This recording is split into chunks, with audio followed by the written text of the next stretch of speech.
Nagsagawa ng medical and dental mission ang First Isabela Provincial Mobile Force Company, katuwang ang iba't ibang ahensya ng pamahalaan sa mga residente ng Barangay Lukban, Benito Soliven, Isabela.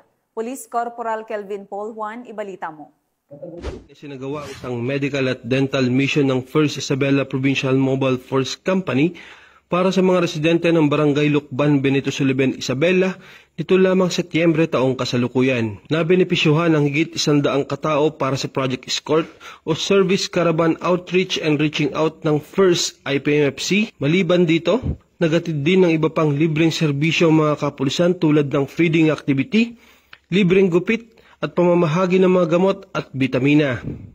Katuwang sa aktibidad ang Green Future Innovation Incorporations, barangay officials, religious groups, advocacy support groups, at force multipliers. Sa ganitong inisyatiba, patuloy na adhikain ng kapulisan na palakasin ang ugnayan ng pulisya at komunidad, katuwang ang lokal na pamahalaan at mga pribadong individual, alinsunod sa 7-point agenda ng hepe ng pambansang pulisya, partikular ang pagpapalakas ng community engagement sa pakikipagtulungan ng mga stakeholders. Mula dito sa Lambak ng Cagayan, ako po ang inyong Police News Network Correspondent, Police Corporal Kelvin Paul Juan, alagad ng batas, tagataguyod ng Balitang Pulis.